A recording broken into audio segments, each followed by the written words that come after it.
श्री कृष्ण की पावन कथा सुन कर्मों का बंधन उतरे। बंधन तुम्हें राधिके और आदि शक्ति पामुझे। गोपियों हे गोपी जन कृष्ण लीला धाम हे। हे नंद हे माता यशोदा देव की वसुदेव हे। श्री कृष्ण के गुणगान में सबकी कृपा रहे। उद्धव तथा अर्जुन सुधामा ये सखा गोपाल के दो सभी आशीष गुण गाऊं यशोदा लाल के। कृष्णं नारायणं वंदे कृष्णं वंदे प्रजाप्रियं कृष्णं द्वैपायनं वंदे कृष्णं वंदे प्रथासुतं। कृष्णं वंदे प्रथासुतं।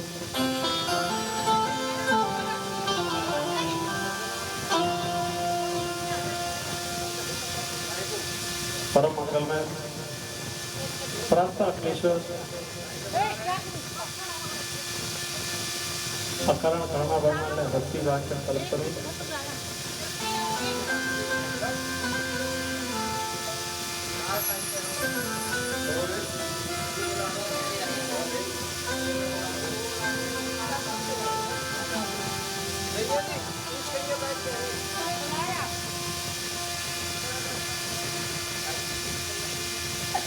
परम मंगल में प्राप्त अखिलेश्वर अकारण कारणा वर्णालय भक्ति वाचन कल्पन पीतम्बरधारी बालकृष्णाल की बांगवई नौकरी श्रीमद भागवत महापुराण जिसके लिए आप सभी एकत्र हुए हैं।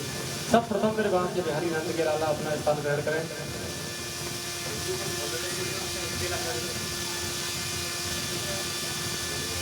व्यासी महाराज अपना स्थान ग्रहण करें। सुखदेव जी महाराज अपना स्थान ग्रहण करें।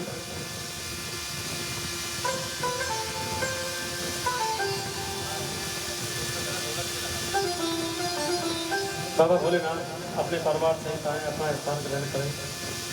भगवान श्री राम अपने परिवार सहित आए अपना स्थान ग्रहण करें। ग्राम देवता वास देवता यक्ष देवता अपना अपना स्थान ग्रहण करें। और आज चतुर्दश की कथा में आप सभी माता बहन मेरे भाई बुजुर्ग बाहर से आए हुए अतिथि सभी का हार्दिक अभिनंदन हार्दिक स्वागत। गंगा माँ का किनारा है। गंगा माँ के किनारे 88,000 संत राजगान हैं और सूची महाराज 88,000 संतों को कथा श्रवण करा रहे हैं। इधर सनत कुमार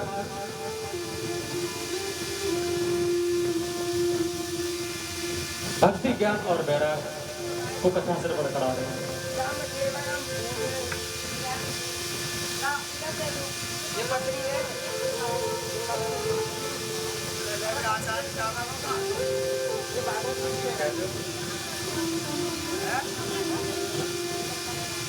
और सुखदेव जी महाराज राजा परीक्षित को कथा श्रवण करा रहे हैं। बड़ा सुंदर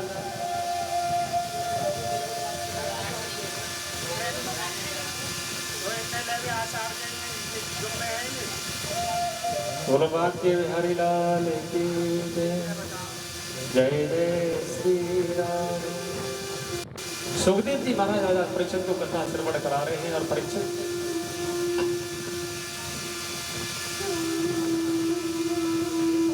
राजा परीक्षित कथा को श्रवण करके बड़े गदगद हो रहे हैं।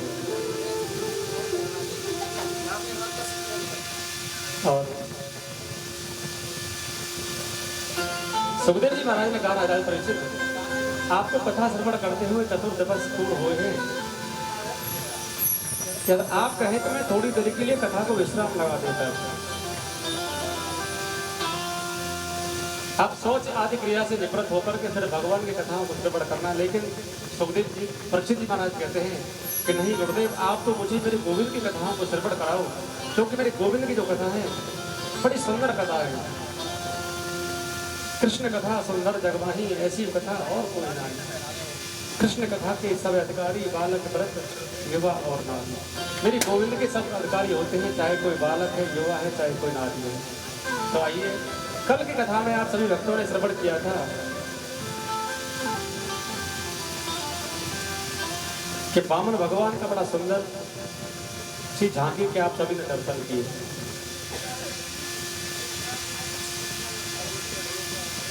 जब वामन भगवान का अवतार हुआ तो सभी देवता बड़े प्रसन्न हुए हैं। देवताओं ने आज वामन भगवान के ऊपर पुष्पों की वर्षा की है। माता ने कौपिन का दान दिया, बृहस्पति ने जनेऊ का, दिशा में छाता का, ब्रह्मा ने कमंडल, सप्त ऋषियों ने कुशा आसन, उमा देवी ने भिक्षा पात्र दिया और भिक्षा लेकर के अपनी माँ के पास पहुंचे तो वहीं पर माता अदिति ने कहा कि बेटा जो भिक्षा आप लेकर के आए हो ना, ये भिक्षा अभी बहुत कम है और भिक्षा लेकर के आए। तो आज वामन भगवान राजा बलि के द्वार पर चलने के लिए तैयार हुए। फिर विचार किया कि मुझे सभी देवताओं ने भिक्षा दी है लेकिन अभी भोले बाबा ने मुझको भिक्षा नहीं दी। तो वहां से सीधे कैलाश पर पहुंचे और कैलाश पर जाकर के वामन भगवान ने अलग जगाया। तो माँ पार्वती भिक्षा पात्र लेकर के चलना चाहती है। भोले बाबा ने कहा कि देवी रुक जाओ, ये साक्षात नारायण है, वामन का अवतार लेकर के बलि को छलने के लिए जा रहे हैं। तो माँ पार्वती कहने लगी तो भोलेनाथ आपने इन्हें कैसे देख करके पहचान लिया कि ये नारायण भगवान है? तो वहीं पर भोलेनाथ कहने लगे कि जब समुद्र मंथन हुआ था तो भगवान ने कई अवतार लिए और उनमें से एक मोहिनी स्वरूप भी था। और मोहिनी स्वरूप ऐसा स्वरूप है कि जो भी मोहिनी के दर्शन कर लेता है वो अपने आप को बचना नहीं कर पाता है, बोलना तो पड़ेगा राधे राधे। लेकिन भोले बाबा को दर्शन नहीं हुए थे और देवताओं के द्वारा भोले बाबा को पता चला। तो देवता आज भोले बाबा आज नारायण भगवान के पास पहुंचे और कहा प्रभु हमने सुना है कि तुमने मोहिनी का अवतार लिया, लेकिन मैंने आपको उस मोहिनी स्वरूप के दर्शन नहीं किए हैं, मुझे भी आप मोहिनी स्वरूप के दर्शन कराओ। तो मेरे गोविंद ने नारायण भगवान ने कहा कि जब उत्तम समय आएगा तो मैं आपको दर्शन अवश्य कराऊंगा। भोले बाबा वहां से कैलाश पर आए। इधर नारायण भगवान ने मोहिनी का स्वरूप बनाया, बड़ा सुंदर श्रृंगार किया है।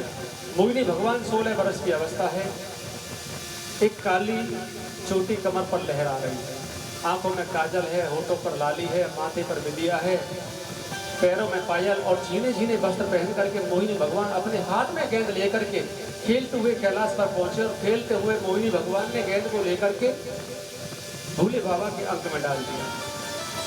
और जैसी भोले बाबा की गोद में गेंद पड़ी और गेंद को भोले बाबा ने देखा तो देख करके कहने लगे जब गेंद इतनी सुंदर है इससे खेलने वाला या खेलने वाली कितनी सुंदर होगी। और जैसे ही वामन भगवान मोहिनी भगवान के चरणों को देखा और निहारते हुए जैसी दृष्टि ऊपर की तरफ पड़ने लगी और जब वो मोहिनी भगवान के मुखार बिंद को देखा तो माँ पार्वती को वहीं बैठा हुआ छोड़ा और मोहिनी भगवान के पीछे भागने लगे। आगे आगे मोहिनी भगवान भाग रहे और पीछे पीछे भोले बाबा भाग रहे हैं। जब भोले बाबा भगवान को पकड़ना चाहते हैं भगवान अपनी माया से थोड़ी दूरी पर चले जाते हैं। जब भोले बाबा थक कर के चूर हुए मोहिनी भगवान अपने स्थान पर खड़े हो गए, भोले बाबा की तरफ मुस्कुराने लगे और वहीं पर भोले बाबा ने दौड़ करके मोहिनी भगवान को अपने अंक में लिया और भोले बाबा के नेत्र बंद हो गए। जैसे नेत्र बंद हुए हैं तो भोले बाबा का वीर शिथिल हुआ और जहाँ पर वीर की बूंदें गिरी वहाँ सोने और चांदी की खाने बन गई। मेरे मोहनी बिहारी के ने